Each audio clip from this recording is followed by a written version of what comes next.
Let's have it. All your color and flavor, light and shadow, saltiness, sweetness, your fresh squeezed juice, juiciness, the pith and zest, sinew and marrow within, all the laughter and the tears, your unbidden laughter, unhidden tears, your face as a visible, changeable weather map, full of sun or rain, blue or gray, heat or cold, squalls, gales, jet streams, waterspouts, showing us the days, seasons of your patterns, moods, and forecasts. Tell us of your life dreams, heart's desires, your quests and visions. Give us the play of all your postures and gestures, ways of engaging, acts of responding. How your body can speak, dance, love without words. Share with us the voice, songs, chords, sculpting, scrivenings, colors and brushstrokes. All the expressions of your being, of your making, of your spirit, kindling, with no holds, no binds or blinds, free as a bird, as a kite, as the wind, just letting it rip, letting it flow, letting your soul glow through your eyes and skin, giving us all the wholeness, the largeness, nuance, exuberance of your here on earth, rare on earth self. Oh yes, let's have it. Welcome, and thank you for leaning in to the Floating Poetry broadcast, the first of this new year and the 38th in my ongoing weekly series, coming to you live from the clear and blustery seaside, from New England, from Watch Hill, Rhode Island. This is your evocateur, your poet and poetorialist, Colin Goedecke, inviting you this week, to contemplate and percolate on, freely and fully expressing who you are, who you really and truly are. In any and all ways you choose, find natural, inviting, compelling, and the ways the world, especially nature, expresses itself too. Because, in my experience, a universe of good feeling, deep feeling, of possibility, of inner and outer harmony, open wide, unfold, come forth remarkably and so satisfyingly for ourselves and for all those around us, the more we're able to do so, to be so expressed. Freely and fully expressing, being the most and most expressed you can be in the world day by day. Is there anything not to desire about this? Is there any reason to be or go on unexpressed in your life, in the world? Not to claim and live and honor your uniqueness, your one and onlyness. The poet E. Cummings had this to say, a worthy mantra, a call to self-realization and expression, to be nobody but yourself. He said, to be nobody but yourself. In a world which is doing its best night and day to make you everybody else, means to fight the hardest battle which any human being can fight and never stop fighting. For many it's a challenge, but a worthy one, and for me as a poet, as a man, a person, it's life or death of a kind, to live and love out loud, as I sometimes say it. And I've found the more expressed I am, the most and best me I can be, the more I want to be. And the easier it becomes to go there and continue there.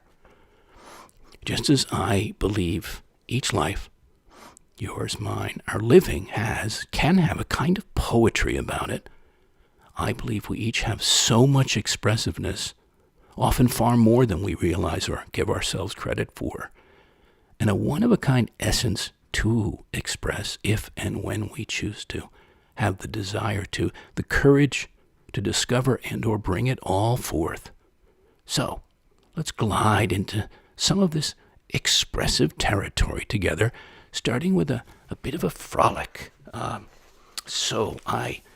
There's many things that came to mind as I was putting our program together, and I was thinking of Winston Churchill. He had such a rapier wit and spoke with it and his mind freely, often memorably.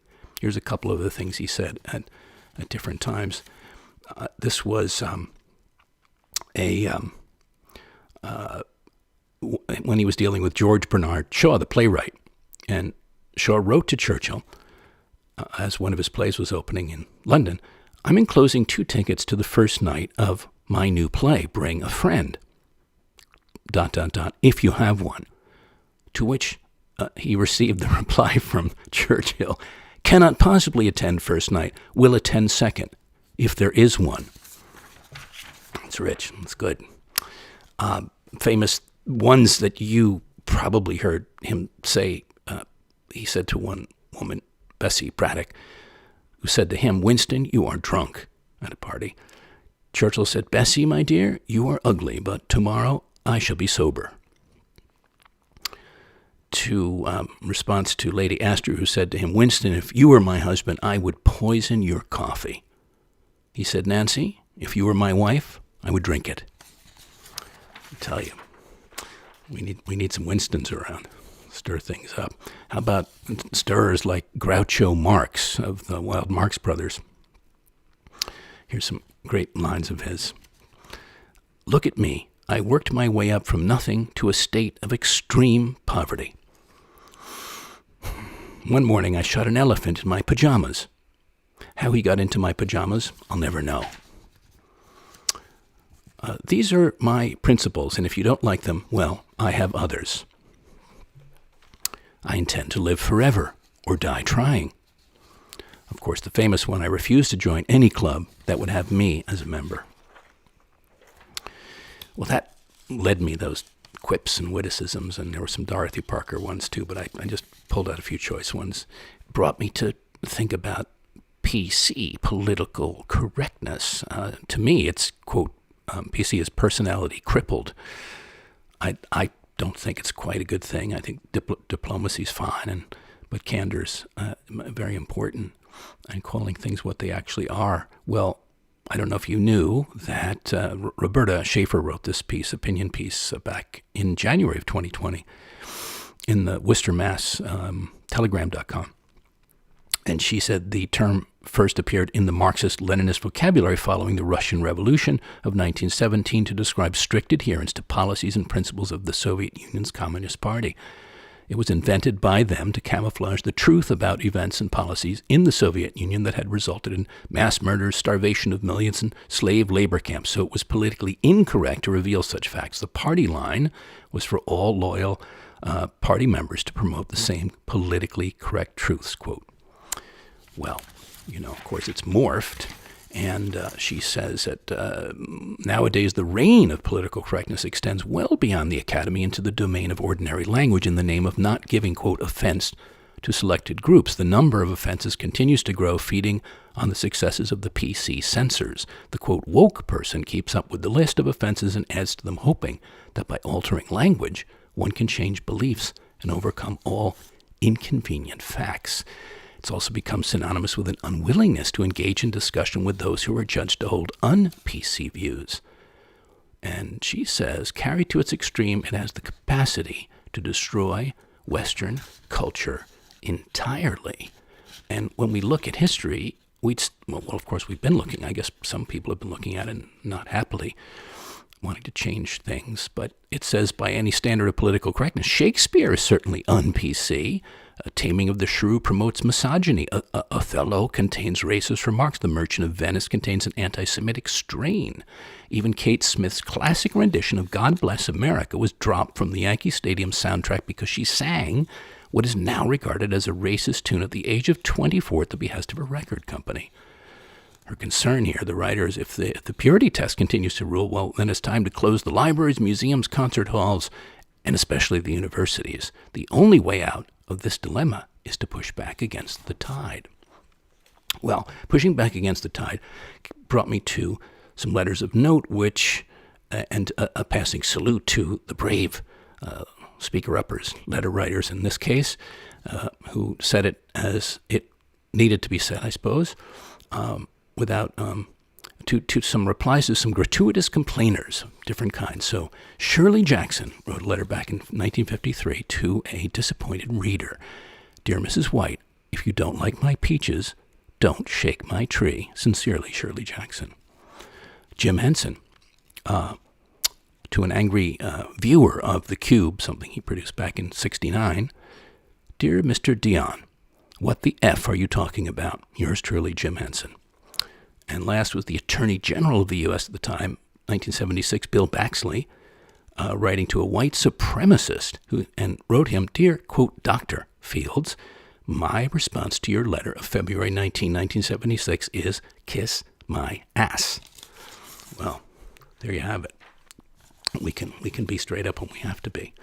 I also thought we'd have a little fun with slang phrases, vintage ones, mental floss. I came across a number and a few other sources, which were forms of obviously extra expressive words and phrases, I think especially colorful and rich back in time, the 20s, 30s, 40s, a little bit in the 50s to me, but maybe even before that. But each set of them pinned to different cultures and time periods. So here are some sort of from various periods, and then I'll hit a few notes from some of the different decades. A pine overcoat is a coffin. A butter and egg man, nothing to do with breakfast preferences. It's actually, according to one dictionary, a wealthy but unsophisticated small-town businessman who acts like a playboy when he visits the big city. A door knocker was a type of beard, quote, shaved, leaving hair under the chin and upon each side of the mouth, forming with mustache something like a door knocker. I'd never heard that one. Frog sticks, meaning French fries. Any kind of meat served rare is, quote, on the hoof. Dog soup was a way of saying water in a restaurant. Expressions from the 20s. A bear cat was a lively, spirited woman, possibly with a fiery streak. A certified stamp was a shy, lonely female, the type one would describe as a wallflower. A cake eater in the 20s referred to a ladies' man, a cake eater. And to be ossified was to be drunk. Well, of course, you may have some other colorful words. I think of pickled and pixelated and sozzled and blotto and squiffy and other ones. Lover of words that I am, and flavors of words and sounds of words. There's London slang. I pulled this out of the George Harley Mysteries from 1930s London, and it starts as the poet Carl Sandburg once said, slang is a language that rolls up its sleeves, spits on its hands, and goes to work. But essentially it's the language of the dispossessed, the marginal. As quickly as it's assimilated into the mainstream, it slips its chains and reinvents itself. It's resilient and untamable, the voice of a city.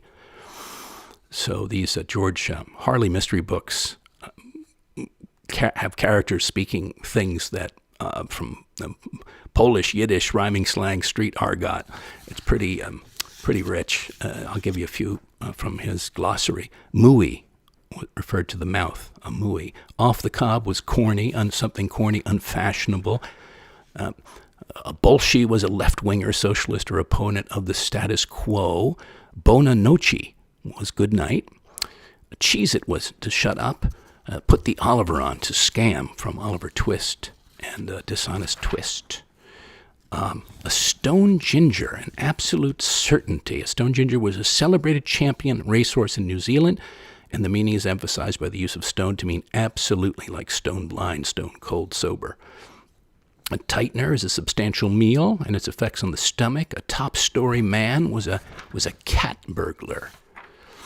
So how about some of those? Well, in the 30s, there was a wonderfully colorful writer I happen to love, Damon Runyon, if anybody knows about Damon Runyon. And he, to me, epitomizes the period in the jargon. He was the one who wrote, among other things, Guys and Dolls. And he created entirely his own idiom and comic world. But unlike someone like P.G. Wodehouse, who's always sunshine and innocence, his world is wry and colored with exquisite melancholy. So this is from The Guardian, this piece I'm sharing this from. His is a world of gangsters and hustlers and conmen, ill-starred professional gamblers and diners serving blue plate specials and gefilte fish, all observed by a narrator, quote, known to one and all as a guy who was just around. The characters seldom ever have normal names. They're called things like Harry the Horse and Rusty Charlie and Dream Street Rose. And this narrator speaks in an inimitable slang that is at once vernacular and almost comically circumlocutory, where the gun is a, quote, Roscoe, and money is, quote, scratch, or, quote, potatoes, and women are, quote, dolls, or Judies, or ever-loving wives. If you're inconveniencing a citizen as he goes about his unlawful business, there are such guys as will lay you plenty of 6 to 2 that you'll receive a, quote, bust in the snoot. Well, always got a kick out of him, and I'm no Damon Runyon, but I love so much his colorful way of words and dialogues that I tried my hand at being one of his kind of characters of the day, talking to his dame. The Amici refers to a phone, an Amici. And this is a poem I wrote in his spirit. It's called So I Get on the Amici. I hop on the blower, see, to barber with this dame I'm dizzy with. Listen, dollface, don't blow your wig, but I got a dangle to another apple tonight. Some stool pigeon dropped a dime on me. I'm going to jump in the boiler and fade for a while, so shake a leg and I'll give you a little whoopee on my way out of town. I'll miss your drumsticks, baby. Don't you worry about Mazuma. I told the butter and egg man to see you right till I get back. Save your glad rags and honey coolers, Abyssinia, before you know it. It'll be all silk again soon, baby. So, Damon Runyon-esque.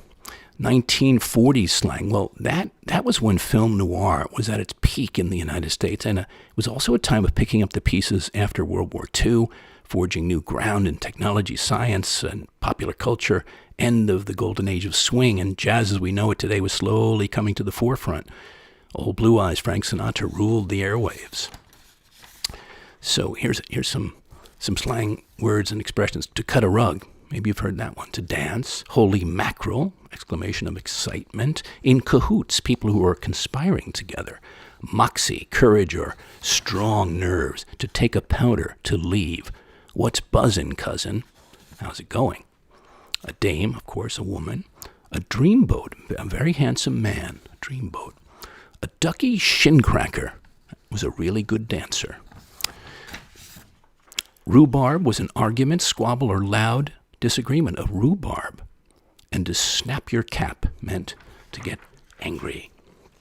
Well, one of the great film noir writers, storytellers, was the man who wrote The Big Sleep, the great book and a terrific film with Humphrey Bogart, Raymond Chandler. And this is from Schmoop on The Wisecrack, because Marlowe, his main character, Philip Marlowe, the private eye, is a wise guy, or at least he wants people to see him as a wise guy. Well, a wise guy is someone who talks too much, asks too many questions, and talks back when he should keep quiet. A wise guy goes against authority figures and is contemptuous of the rich and powerful. A wise crack is any, quote, wise, smart, alecky remark from a, quote, wise guy.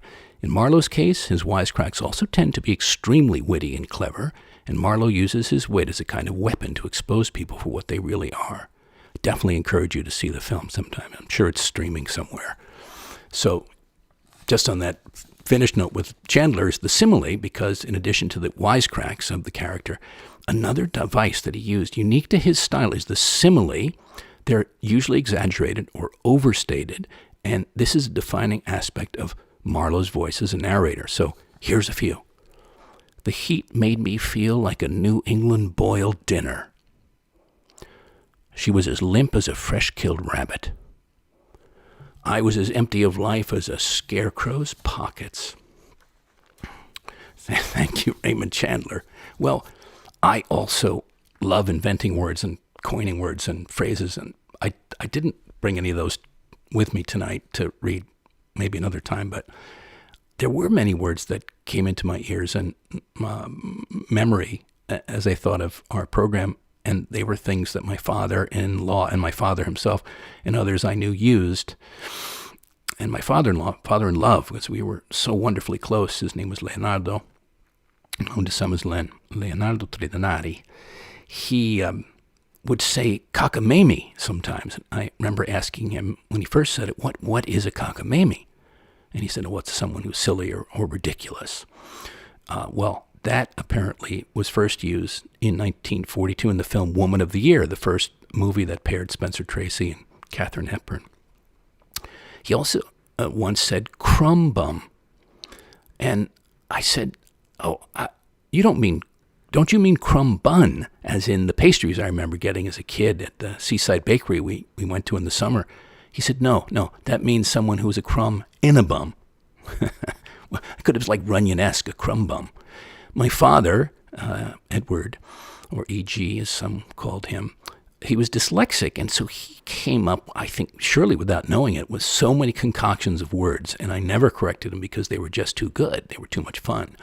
So if I was sitting in at a business meeting or something with him, and he was very serious, and the people who were listening assumed that whatever he said must be so, even if they had never heard of it or that way. So he was talking about people in Israel he was going to approach on some business project, but instead of Israelis, he said he was going to be meeting with some Israelites. Well, I thought that was choice. Wow, that was great. And he would eat ham sandwiches instead of sandwiches, and he'd fly in a helicopter, which I thought must be a cross between a whirlybird and a horse, and read the blurps for a new book, which always made me think of a burp gun, which was in World War II a Russian submachine gun name for the sound it made when it fired. He also taught me 3 sheets to the wind. That was probably my most favorite, which meant, of course, drunk. You were way past it. 3 sheets to the wind. Well, there's so many words that I love. They're touchstones. You probably have your own list or set, or here are a few of mine. I'm just going to run through them. Bamboozled.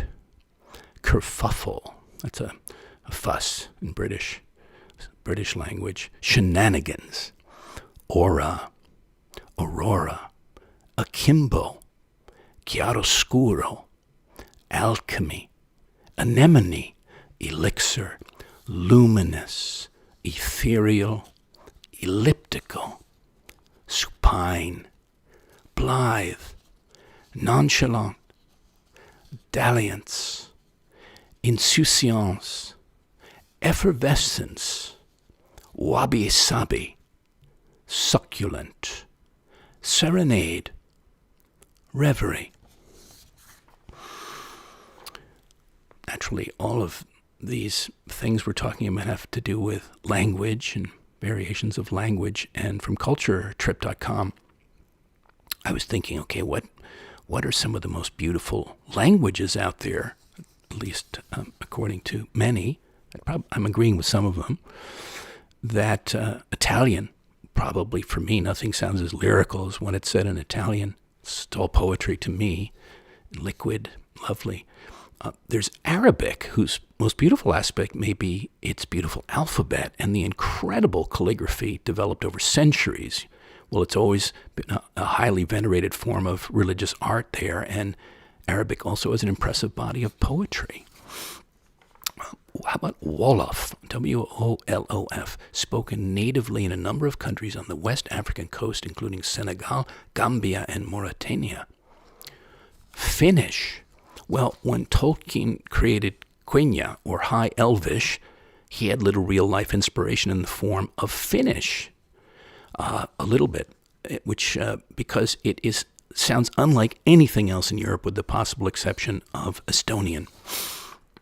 There's Welsh, if you've heard Welsh women speak or sing.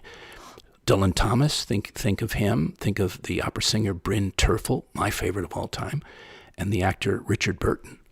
Incredible voices, sounds, expressions, accents.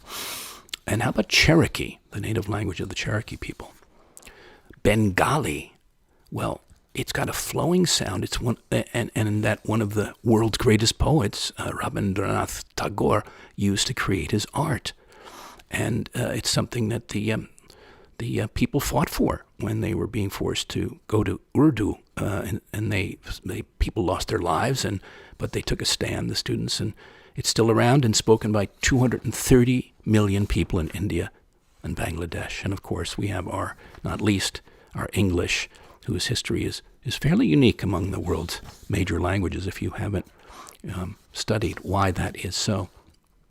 I thought, too, of body language and what messages do we send with ours, intentionally or unconsciously? What is yours like? How would you give it? How would you give it words? How would you describe it at any given moment? I thought of songs, all the splendid expressiveness of music, of songs and composers and universes of feelings and images and color they conjure up. I was thinking of Cole Porter's song. Just a moment, I'm going to have a little my winter ice water.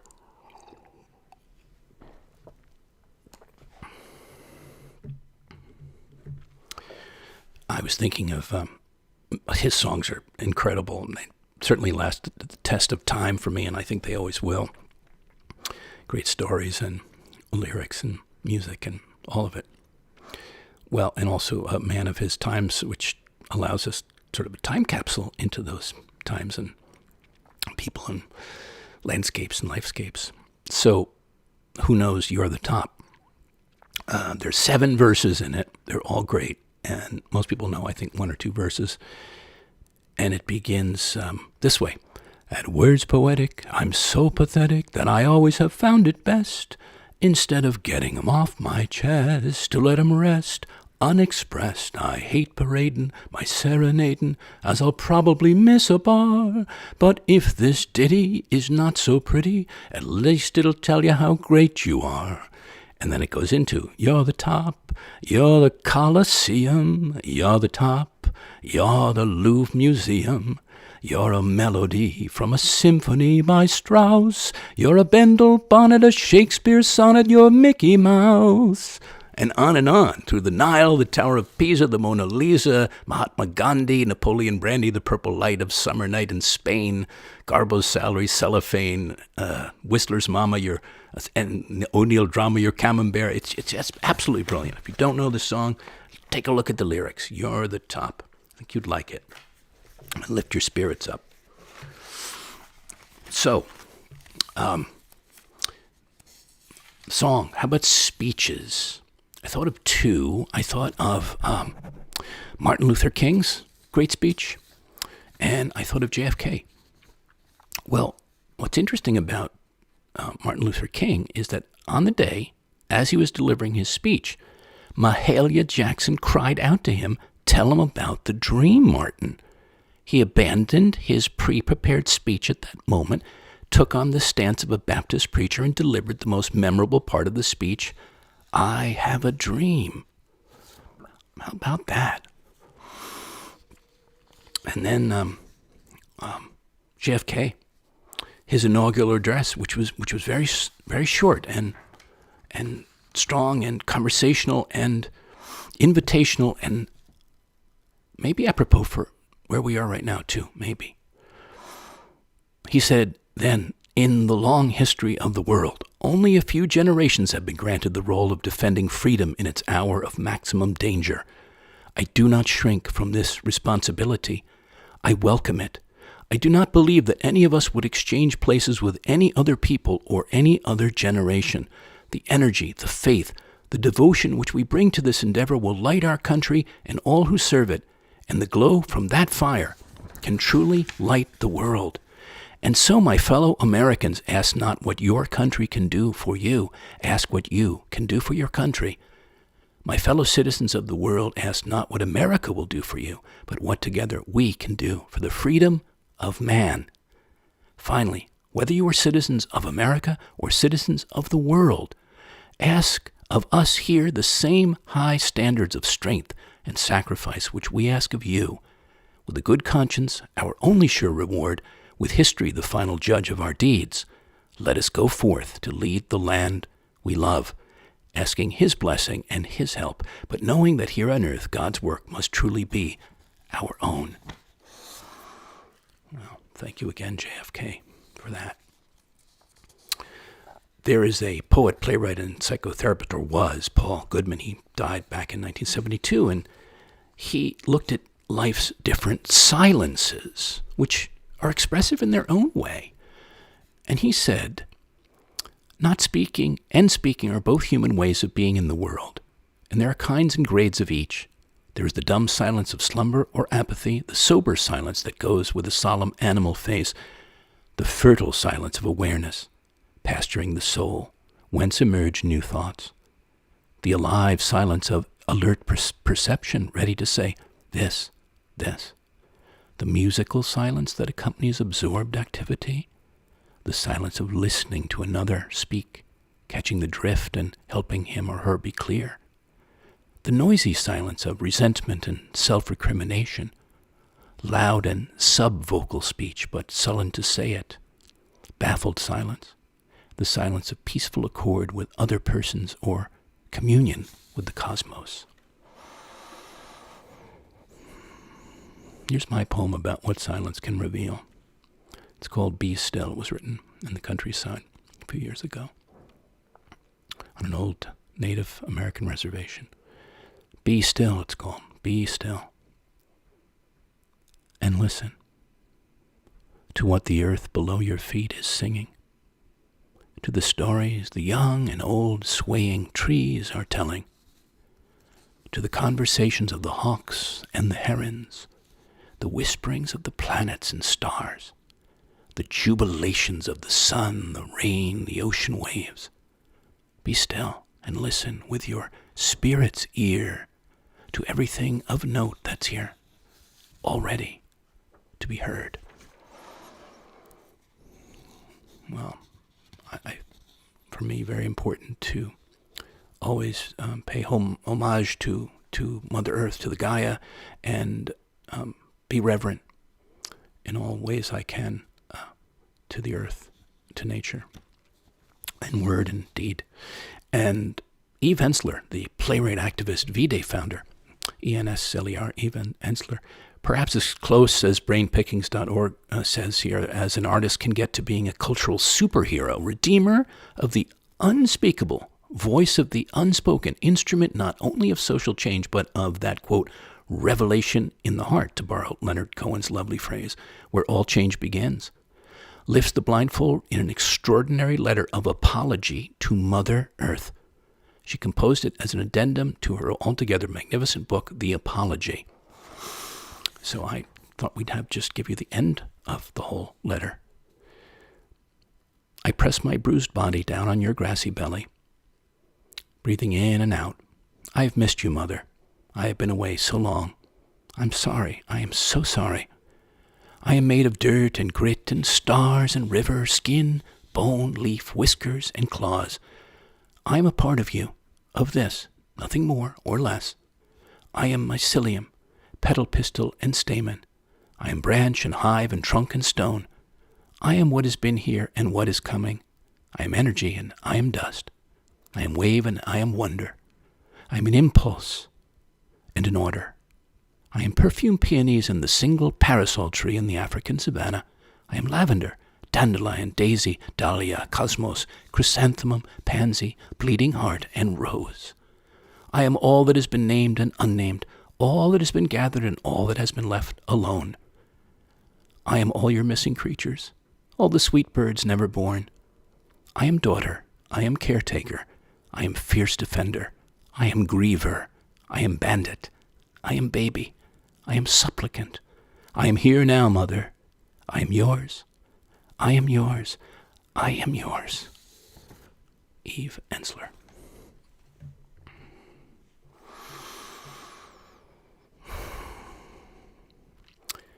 People, very expressed people. There are so many that I thought of when I decided to pull one out, someone I would like to meet. When I read about her, I said, I absolutely have to meet her one day. So I hope that can happen. This is from Saveur on the best natural wine you'll probably never find, about the solitary Australian vintner Tamara Irish. Well, just the name alone sounds like it's out of a storybook. Makes some of the nation's best natural wines. Well, she's supremely her own woman, and I'll tell you why I think so. Here's what they say. Tamara Irish produces her wine the au naturel way by climbing bare-ass naked into the steel milk vat she uses as a crush barrel. Quote, "It's only me here, so I take my clothes off and jump in," Irish says. "I adopted this immersive technique to push the material around with my hands because every time we put a machine in front of our food or drink, we're one more step away from it." The 62-year-old Australian grows 5 Pinot Noir clones at Hermann Wines, Hermann, Hermann. Her family's 4-acre vineyard in Victoria's Henty wine region, 60 miles from the Southern Ocean, close enough that a sea breeze blowing in from Antarctica shivers the vines.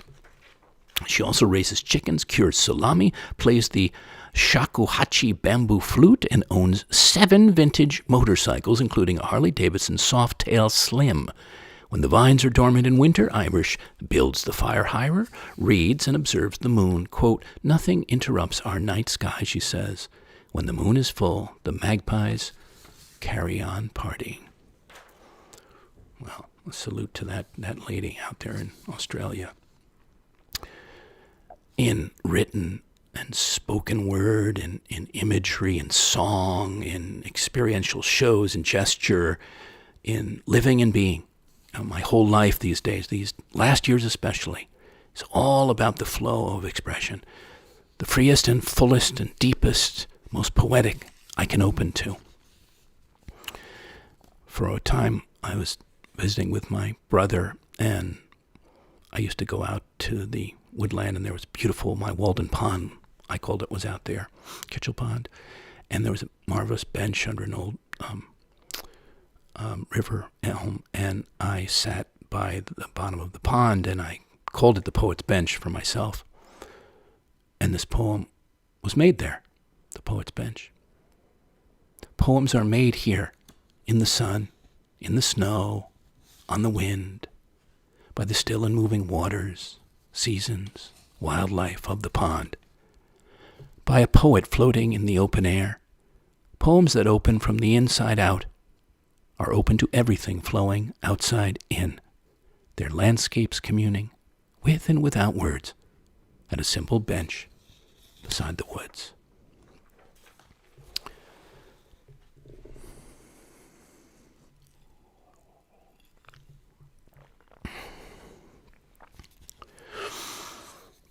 David White has a poem about storytelling, the stories the land tells in its voice and about the wise elders.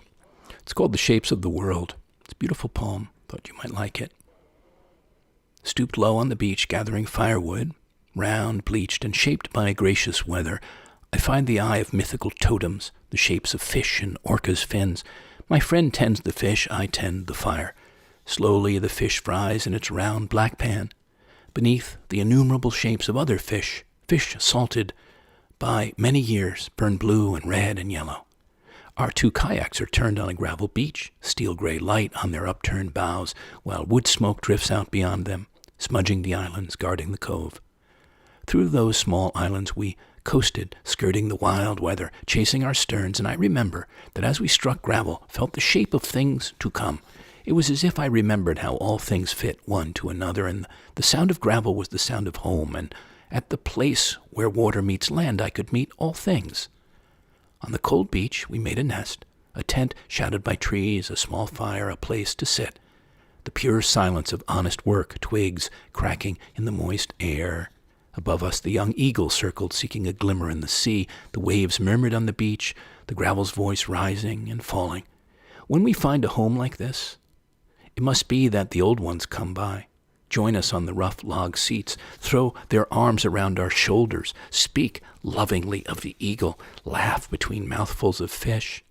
Tell us to go back, tell the old stories, how the shapes of the world can speak. Thank you, David White. That's from his Where Many Rivers Meet collection. I thought of the pure expressions and expressings of animals in the wild, nature's teachers. They can be. This poem is What Can We Learn from our fellow animals, who are only ever and so beautifully, so wildly themselves, pure presence, each moment, no pretense, ambivalence, no choosing otherness, the great blue heron, the dolphin, humpback whale, the leopard and lion, the mustang, the majestic elephant, and the rest of the living world, the remarkable realm of mountains and clouds, fjords and trees we share the planet with, paragons of wholeness, perfect models of naturalness, who show us the vibrancy and harmony of simply being at one. Imagine the freedom of denying nothing, being bravely visible in your animal skin, embodying, expressing your own clear and true human nature.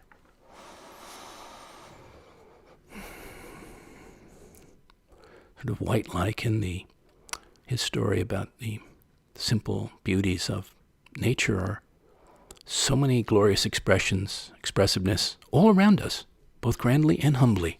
You don't have to always go far to experience it. And I was up in West Brookfield, Massachusetts, Western Mass, up Sturbridge direction once, staying with some friends in their lovely place, and there was this old orchard there, and this poem spoke out to me. It came into me, or came through me. 3 green graces, 3 ancient apple trees dance in the midday breeze, sweeping over the lawn and lift their summer skirts to show us silver linings. 3 green graces, long limbs sculpted by seasons of country time, joined in a circle, offering their lovely shapes and still lush tresses and centuries of fruitfulness. So yes, the things that the land can tell us, show us, voice to us. This is another piece of mine for us from a march some years back. The speaking world, the recitations of the ocean's breaking waves, the hymns rising from the green hearts of forests, the narrations of rivers, rhapsodies of valleys, prairies, the whispers passing between clouds and mountaintops, the soliloquies of the deserts, colloquies of blooming gardens, the paeans chorusing through the canopies of rampant jungles, the shared poetries of the moon, stars, and midnight wind, all the sensuously shaped and deeply throated voices of the speaking world that sing through the air, that seek out listening ears. Well, those heavens speak in a bright silence too, don't they, to some of us? Like the beautiful dog star that we've been asked to, especially in this new year, gaze up to and make a wish on. Serious. This is Speaks the Star. Through time, space, histories, simply giving itself, sharing its light, its distant yet deeply present peace, quiet through each night, asking nothing in return, getting everything in a return of simple, eternal wonder.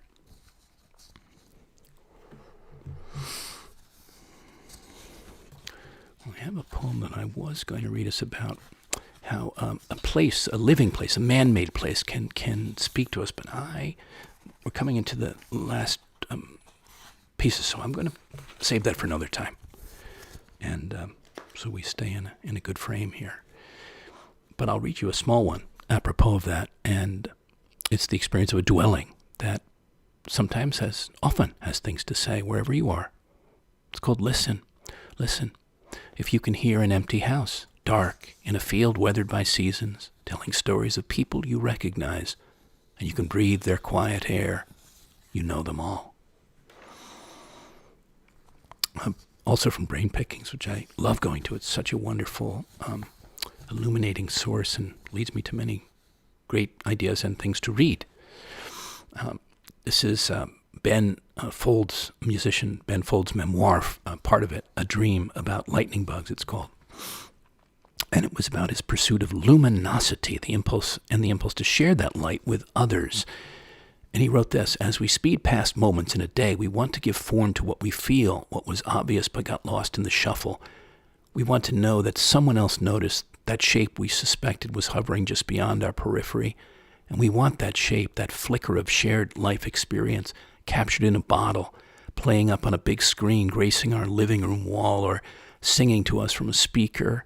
It reminds us where we have been, what we have felt, who we are, and why we are here. We all see something blinking in the sky at some point, but it's a damn lot of work to put it in the bottle. Maybe that's why only some of us become artists, because we're obsessive enough, idealistic enough, disciplined enough, or childish enough to wade through whatever is necessary, dedicating life to the search for these elusive flickers above all else. I wanted to share, as we come down to the last things, Walt Whitman, another part of his Song of Myself. Such a great expression, so expansive. This is part 26, Walt Whitman, exuberant. Now I will do nothing but listen, to accrue what I hear into this song, to let sounds contribute toward it. I hear bravuras of birds, bustle of growing wheat, gossip of flames, clack of sticks cooking my meals. I hear the sound I love, the sound of the human voice. I hear all sounds running together, combined, fused, or following. Sounds of the city and sounds out of the city, sounds of the day and night, talkative young ones to those that like them, the loud laugh of work people at their meals, the angry bass of disjointed friendship, the faint tones of the sick. The judge with hands tight to the desk, his pallid lips pronouncing a death sentence. The heavy-ho of stevedores unlading ships by the wharves, the refrain of the anchor lifters, the ring of alarm bells, the cry of fire, the whir of swift-streaking engines and hose carts with premonitory tinkles and colored lights, the steam whistle, the solid roll of the train of approaching cars, the slow march played at the head of the association marching 2 and 2. They go to guard some corpse. The flag tops are draped with black muslin. I hear the violoncello. 'Tis the young man's heart's complaint. I hear the keyed cornet. It glides quickly in through my ears. It shakes mad sweet pangs through my belly and breast. I hear the chorus. It is a grand opera. Ah, this indeed is music. This suits me. A tenor large and fresh as the creation fills me. The orbic flex of his mouth is pouring and filling me full. I hear the trained soprano. What work with hers is this? The orchestra whirls me wider than Uranus flies. It wrenches such ardors from me I did not know I possessed them. It sails me. I dab with bare feet. They are licked by the indolent waves. I am cut bitter and angry hail. I lose my breath. Steeped amid honeyed morphine, my windpipe throttled in fakes of death, at length led up again to feel the puzzle of puzzles, and that we call being. Thank you, Walt Whitman. So we're down to our last 3 things to share for now, until we're together again. And I thought it was extremely important as we wind out to contemplate your genius, the way a storyteller mythologist Michael Meade does here. So this is him on genius.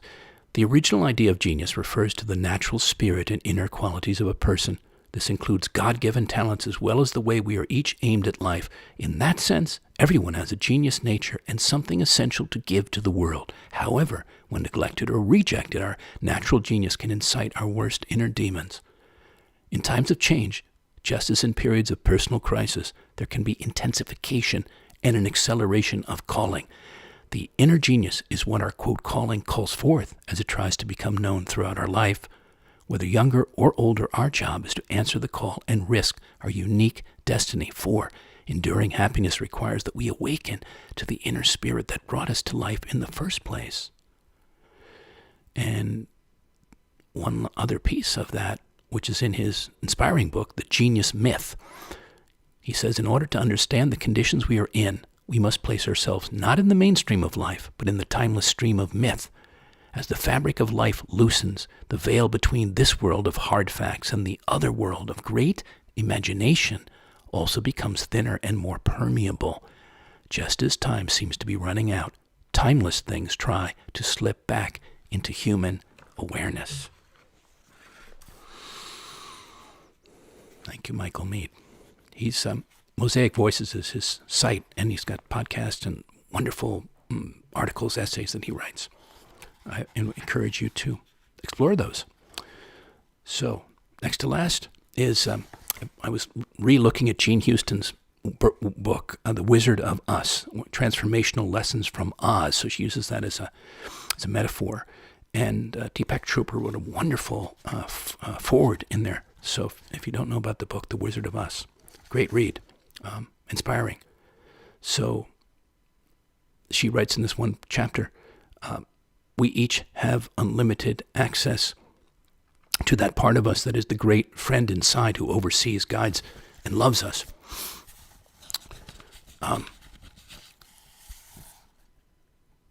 And we can each celebrate the fact that we already possess everything we need to create a burgeoning new renaissance, a rebirth of self and society. Indeed, we need look no further than at, quote, our own backyards to find the answers and energy we seek. The time has come for each of us to dare enter the inner sanctum of our own power, to stroll defiantly past all the smoke and mirrors in order to pull back the curtain and see who's really pulling all the controls and levers of our reality. We are creating it all, for the true wizard is us. Do you ever ask, why now in all of human history? Why am I here now? The answer is that you are here now because you are needed more than ever. You specifically, bringing with you all of your unique perspectives, gifts, experiences, skills, and abilities. You have been called. You have heard the call and answered the call. You're here because the 13.7 billion year experiment that has resulted in your life could readily come to an end within the next century. You're present at the birth of an opportunity that exceeds your imagination. Christopher Fry wrote, thank God our time is now, when wrong comes up to meet us everywhere, never to leave us till we take the longest stride of soul we ever took. You are an important part of this. Thank you, Jean Houston. I believe that. I believe that's why I'm here. So, last piece for us, and then we'll say goodbye, is a call, an invitation for you, for us, like hers, perhaps. Begin singing early.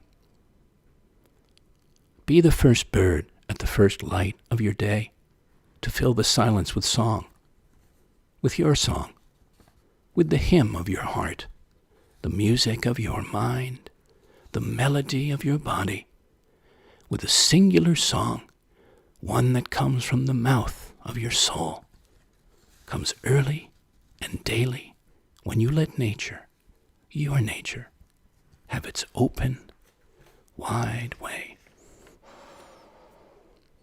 Thank you again for listening in, for thinking and feeling in. Special thanks to those donating to support these weekly programs and my poetic arts. Every contribution helps them flower. They can be made in any amount by PayPal or Venmo or directly through my site. Likewise, invitations from patrons to have me as an artist in residence for a month or a season ahead. All are welcome, and over the years I've had them extended and rewarded from Brooklyn to Greece to Bermuda and Rhode Island now. Last, as before, send me your questions. I'm very keen to get and answer them in a special program soon ahead later this month. Email to colin@thepoetorialist.com. Replays for all my programs are hearable and shareable on my YouTube channel and ahead on other platforms. I invite you to lean in next week or soon again. Until then, dear listeners, here's to good days